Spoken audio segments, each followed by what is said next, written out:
dormirlo 2 veces, si lo llegas a hacer. ¿Por qué?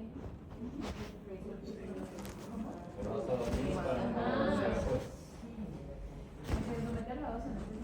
Ahora, vamos a cambiar un poquito la situación. Tengo un bebé de 2 meses que solo por una cuestión burocrática yo tengo que hacerle un EVAL y registrar todo, pero el paciente tiene todos los signos y síntomas de un glaucoma. Y tengo otro donde tengo la sospecha nada más. Acá, ¿qué harían?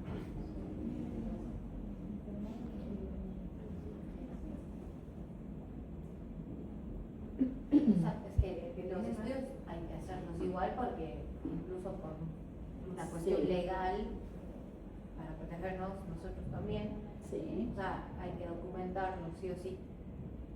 Pero en el paciente este que vos sabés que es 99,9 probable de que tenga un glaucoma congénito, ¿cuál va a ser su tratamiento? Lo derivas directamente para Lo derivo, ¿sí? Porque su tratamiento es quirúrgico. Claro. Entonces ahí no tendría demasiado sentido dormirlo 2 veces, ¿sí? Ahora, si yo tengo una sospecha y estoy alejada y tengo las herramientas para hacerlo, y bueno, por ahí yo me daría el lance de hacer un EVAG y por ahí no tenía un glaucoma o por ahí sí lo tenía y lo derivan. Pero el que ya saben que tienen todos los números, lo derivamos directamente, no les va a cambiar en nada, ¿sí? Cuando nosotros dormimos a un paciente para hacer un EVAG, al lado de todo esto hay una mesa de cirugía ya armada para hacer la cirugía, ¿sí? Nosotros nos preparamos para operar, ¿bien? O sea cual sea el resultado, nos preparamos para hacer la cirugía. Y todo esto es lo que vamos a evaluar en el estudio bajo anestesia. La tonometría, ¿sí? Miren lo que yo les decía, cuál es la presión de un recién nacido, entre 8 y 10, ¿sí? O sea que un paciente con 20 tiene el doble de lo que debería tener. 7, 8 años, 14, ¿bien? Entonces, por eso les digo, tengan cuidado de evaluar la presión intraocular de rutina, ¿sí? El gold estándar es el tonómetro de aplanamiento, ¿sí? El tonómetro de Goldman, que nosotros siempre usamos el Perkins. ¿Cuál es la diferencia con el Goldman? Es portátil, ¿sí? Es igual, es de aplanamiento, pero es portátil, lo puedo llevar a cualquier lado.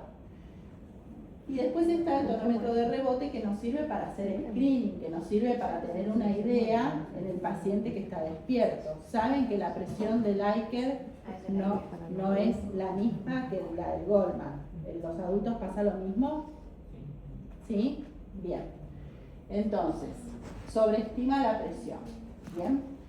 Esto es lo que les dije hoy hace un rato. La esclera es elástica, ¿sí? Y el aumento del diámetro corneal es lo que sucede en los chicos. Con lo cual, después de los 5 años, la presión que yo le voy a estar tomando a un paciente es la que realmente tiene.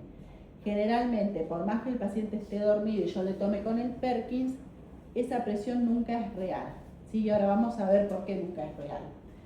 Entonces, tienen que saber que las drogas anestésicas, por ejemplo el Ceborán y todo lo que son las inhalatorias, hacen que la presión intraocular disminuya.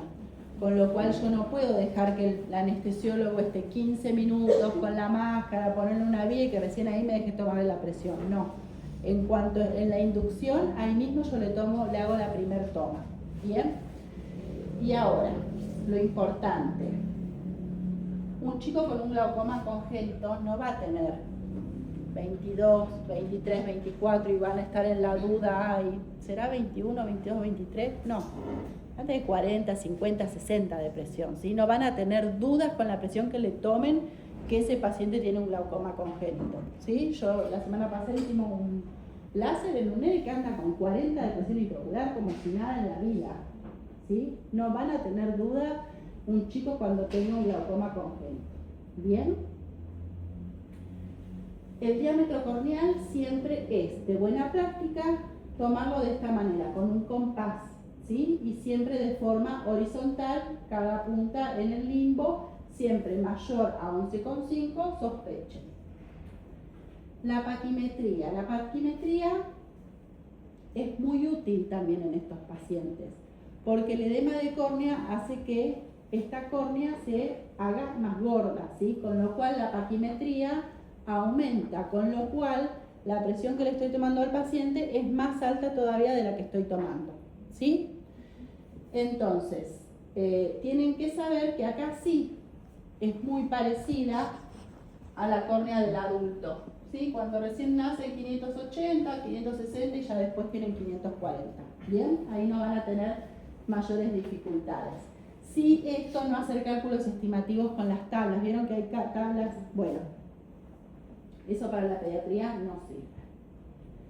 La ecometría, y acá sí hay una tabla que ustedes pueden ir, que está en el libro de San Paolesi, que les dice cuántos meses tiene el paciente y qué largo axial tiene que tener. Esta tabla sí la pueden usar con tranquilidad, ¿sí? Entonces, el largo axial es un parámetro de seguimiento sobre todo. Entonces, yo sé que si este paciente, el largo axial está aumentando, ¿cómo está la presión intraocular de ese paciente? Aumentada y sostenida en el tiempo, ¿sí? Está mucho tiempo con la presión intraocular, entonces estos tejidos hacen que, como son todavía complacientes, que aumente el tamaño del globo ocular, ¿sí? Y acá es lo que yo les explicaba, hay cambios refractivos, aparece una miopía axial. ¿Están muy aburridos, chicos? ¿No? La biomicroscopía, que es bastante difícil, ¿sí? Imagínense que un nene que está con un tubo, un bebé, en la camilla, bueno, no sé si llegan acá a ver esta foto, esta es la doctora Budi, no sé si la conocen, es la jefa del Garrahan, ella es nuestra referente de glaucoma en el país. Entonces, bueno, tenemos una lámpara en el quirófano y medio que todos lo levantamos y lo ponemos de costado y más o menos logramos verlo. ¿Qué es lo que queremos ver? Bueno, si el paciente tiene edema de córnea, si encontramos las estrías de Hart, ¿sí? Los pacientes con limbo difuso, ya sabemos que la cirugía va a estar un poco más compleja, y encontrar cualquier alteración anatómica del segmento anterior, ¿sí? Todas estas cosas son muy frecuentes de ver en los pacientes, y a veces nos pasa que viene el recién nacido y ¿qué hacen? Le ponen gotas directamente. Entonces, yo también lo hago. Ahí, en el ponerle gotas directamente, ir a verlo, a veces nos perdemos de toda esta información, ¿sí? Por ejemplo, un coloboma inferior de iris o alguna adherencia, y eso se nos pierde. La gonioscopía. La gonioscopía es bastante compleja de hacer, por supuesto que se hace siempre bajo anestesia, pero como siempre estos pacientes llegan descompensados, las córneas son oscuras y no podemos hacer la gonioscopía, ¿sí? Entonces es bastante complejo de poder hacerlo. Si lo podemos hacer, bueno, nos ayuda un poco a decidir la conducta quirúrgica, ¿sí? Porque si el paciente tiene el ángulo goniodigenesia, seguramente optaremos por hacer una goniotomía o una trabeculotomía y ir a liberar ese ángulo, ¿sí? El iris siempre suele ser más alto, el epitelio pigmentado del iris es más prominente. Bueno, con respecto a la gonioscopía, vamos a tener un glaucoma de tipo 1 o de tipo 2, ¿sí? En la de tipo 1 vamos a tener persistencia de los restos mesodérmicos, y en la tipo 2 va a haber una aplasia de los restos mesodérmicos patológicos. O sea, esto se traduce en lo que les dije en la primera diapositiva. Hay una anomalía, ¿sí? En todo lo que es el ángulo, ¿sí? Ese ángulo se formó mal, estructuralmente está mal.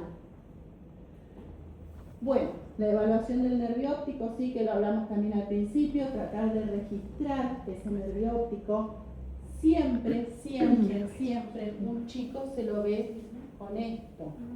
No se me ocurriría acercarme a un chico con un oftalmoscopio directo. No sé si lo siguen usando, si se sigue usando el directo, pero en un chico jamás se me ocurriría acercarme a verlo con un directo, ¿sí? Siempre se evalúa con el oftalmoscopio binocular y directo, porque yo no necesito ver solamente el polo posterior. Necesito ver toda la retina de un chico, porque puede tener un retinoblastoma, por ejemplo, metido ahí en el fondo de ojo, ¿sí? Bueno, tratamiento quirúrgico siempre, ¿sí? Ahora, hay algunas cuestiones que yo puedo tener, algunas herramientas, hasta que llegue el momento de la cirugía. ¿Bien? Con respecto al tratamiento, generalmente lo primero que hacemos es una trabeculotomía. Sí, está muy aumentada la presión, hacemos una trabeculotomía con una trabeculectomía. Podemos, cuando la cirugía no funciona, reoperamos y lo que hacemos es poner membrana amniótica en la ampolla, ¿sí? Y esto nos ayuda bastante. Y a los que son refractarios, la ciclofotocoagulación con láser diodo. Válvulas en los chicos, yo no tengo una buena experiencia, ¿sí? Mi único paciente que puse válvula me hizo una endoftalmitis y terminó eviscerado, ¿sí? Con 4 años. Entonces, vos me decís válvula y yo te digo que no. Igualmente, siempre en los libros te dicen que las válvulas en los chicos hay que tener mucha precaución, ¿sí? Los chicos se tocan, se restringen, ellos no entienden que no se pueden tocar. ¿Y los mecanismos in-out podrían o se usan en pediatría? ¿Qué son mecanismos? La histeria es lo que se ponen intraoperatorios desde la parte interna hacia afuera. Medicación. No, son quirúrgicos. Los micros. No sé lo que es. Son dispositivos Sí. que se ponen en el trabéculo desde adentro, o sea, desde el ángulo, Sí. para ayudar a drenar y son menos invasivos más chiquitos. No, los chicos no. Los chicos se ponen la válvula de Amer. Ah. Y ahora se está intentando poner la otra nueva que salió, que es como un plato más alargado. Pero se pone la válvula directamente. Y la trabeculotomía, como Sí. es como destechar.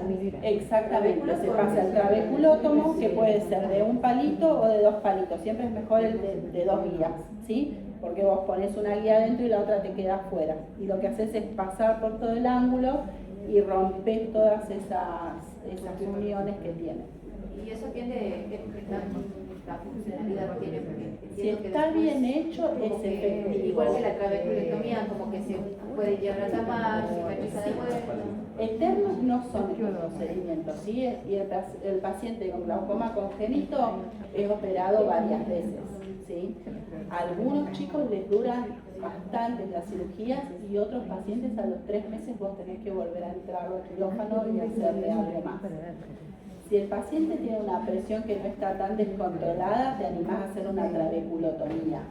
Pero la trabeculotomía es algo que vos vas un poco a ciegas también. Entonces ese sentir cuando pasás el trabeculótomo que algo despegaste. No lo ves completamente. Y si el paciente tiene mucho edema de córnea, no le podés hacer una trabeculotomía. Tenés que hacer una trabeculectomía. Pero en los chicos es complejo también hacer una trabeculectomía en el posquirúrgico. ¿Sí? Ahora bien, esto será para el especialista o para el que hace adultos. A ver, el que hace el glaucoma de adulto puede tranquilamente operar un glaucoma pediátrico, ¿sí? Yo creo que no tiene limitaciones para poder hacerlo. Sí, después no le va a gustar demasiado seguirlo en posquirúrgico, pero en lo que es lo quirúrgico seguramente lo podrá hacer. Entonces, ¿qué hago mientras tanto que yo hice el diagnóstico hasta el momento de la cirugía? Bueno, nuestro gran amigo de los oftalmopediatras es la dorsolamida o la brinzolamida. ¿Saben que a veces se consigue dorsolamida y a veces no? Bueno, ahora estamos en la época que no hay dorsolamida y hay brinzolamida, ¿sí? No brimonidina, brinzolamida, y eso siempre lo tienen que poner con letra bien clara a los pacientes pediátricos, ¿sí? Porque a veces en las farmacias se pueden confundir. Beta bloqueantes tratamos de no dar, y los análogos de las prostaglandinas, por ejemplo el travoprost, mayores de 2 meses. Entonces, lo primero que yo hago es darle la dorso o la brinzo cada 8 horas. Con eso es como el agua bendita, no le voy a hacer mal tampoco, ¿sí? Se lo doy con tranquilidad. Los inhibidores de la anhidrasa carbónica, los vía oral, en los chicos no los damos, ¿sí? Salvo algo muy puntual, ¿sí? Porque aparte no viene jarabe, eso hay que hacerlo como purecito y dárselo al paciente en un yogur o algo de eso, es un lío también. Bueno, entonces, es quirúrgico. pero eso no significa que a veces también le tengo que dar gotas porque con lo quirúrgico a veces no me alcanza, ¿sí? ¿Cuál es la realidad? ¿Por qué nadie quiere hacer esto en pediatría? Porque el pronóstico de los pacientes es malo. Entonces la cirugía está buenísima porque es como la de un adulto, ¿sí? Está bueno, no es una cirugía que sea tan compleja, pero la realidad es que nunca andan bien los pacientes. Entonces, uno pone en la balanza y la verdad que no está bueno porque generalmente todos tienen alguna dificultad.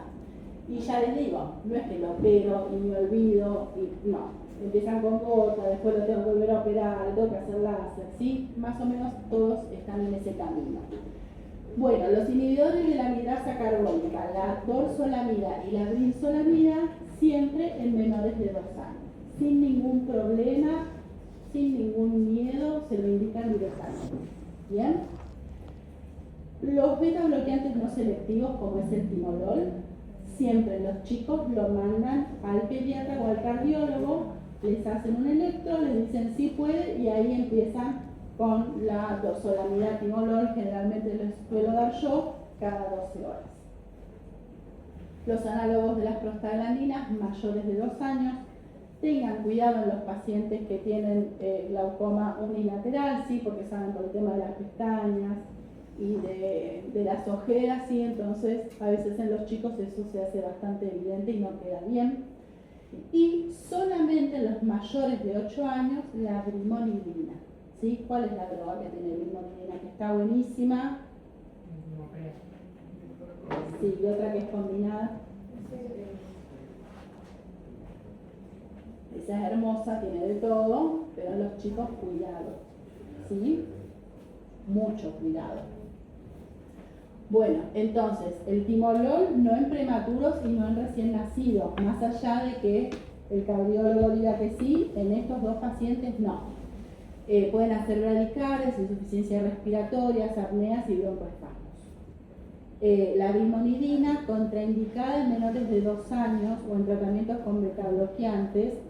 Esto es lo que dice como el prospecto, pero yo acá les puse que no, solamente en mayores de 8 años, ¿sí? Tengan mucho cuidado con esta droga porque han presentado casos de nenes que terminaron en terapia, ¿sí? Apnea, coma, hipotonía, somnolencia. Bueno, es una enfermedad crónica, ¿sí? Los papás tienen que saber que al hijo vamos a dormirlo cada 3 o 6 meses y lo vamos a entrar a un quirófano para hacerle todo lo que necesitemos hacerle, ¿sí? Lamentablemente es así. Corregir todas las ametropías que puedan aparecer. Si aparece una miopía, se corrige, ¿sí? No es la miopía cristaliniana, no es la miopía escolar, pero le voy a corregir la miopía para que ese paciente pueda ver mejor. Tratar la miopía y estos pacientes también siempre con estimulación visual, ¿sí? Nosotros al hospital vienen las estimuladoras visuales y viene con un asistente social. Entonces, lo que es importante también en estos pacientes es que nosotros podamos ayudarlos a que tengan su certificado de discapacidad, ¿sí? Porque a veces nosotros tenemos medicación para darle y a veces no. Y a veces tienen que venir muchas veces al hospital y los padres no tienen plata para venir al hospital, ¿sí? O para lo que sea, entonces es importante que ustedes estimulen que ese paciente sí tiene que tener un certificado de discapacidad, ¿sí? Bueno, y por último los diagnósticos diferenciales, ¿sí? Que me parece que es bastante importante porque cuando yo estoy con 20 colegas al lado, todo resulta más fácil, pero cuando yo estoy solo y en un lugar donde no le puedo consultar a nadie, hasta una conjuntivitis o una obstrucción lagrimal, yo puedo pensar que es un glaucoma y no tengo a nadie para preguntarle, ¿sí? Entonces, trastornos que comparten los signos de pífora y ojo rojo, conjuntivitis, la obstrucción lagrimal, ¿sí? Algún defecto del epitelio corneal. El otro día vino un bebé que la madre me dice no puede abrir el ojo, le llora, le llora, le llora. Bueno, la mamá me dice eso, ¿yo qué pienso? Lo primero que pienso, un glaucoma. A ver, mamá, acostado. Lo miro, le abro el ojo, tenía un cosito negro pegado en la córnea, ¿sí? Se lo saqué, era eso. Bien, eso era lo que le estaba produciendo eso. Bueno, distrofias corneales. que son bastante frecuentes en algunos chicos y son como siempre el diagnóstico diferencial, que nos van a ayudar acá generalmente en las paquimetrías a saber si es una distrofia endotelial o no. ¿Qué más? La esclerocornia, las anomalías de Peters, también muy frecuente de confundir con un glaucoma congénito. ¿Por qué yo les nombro esto? Porque yo estoy en un hospital, no sé si es el mejor o el peor, es un hospital pediátrico en Capital Federal, donde para el resto del país es un lugar de derivación. Y a veces suben a un avión a un bebé de Jujuy de 1 mes con un Peters a descartar que nosotros le digamos no, tiene un Peters y no es un glaucoma congénito. Entonces eso es una atrocidad para el paciente, porque seguramente tiene que haber un oftalmólogo que le diga, che, es un Peters y no es un glaucoma congénito. ¿Sí? Entonces, por eso me parece que es importante esto. Un paciente con una esclerocornia, trastornos que comparten el signo del aumento de la córnea, ¿sí? Una miopía axial o una megalocornia también es importante. Las excavaciones fisiológicas del nervio óptico, un nervio óptico colobomatoso, ¿sí? Que es todo coloboma y no es un glaucoma, es un coloboma, ¿sí? Una atrofia óptica, una malformación del nervio óptico, ¿sí? Esto ténganlo y ténganlo para su vida futura. Bueno, creo que nada más. Ahí está mi mail por si alguna vez necesitan algo. ¿Tienen alguna duda?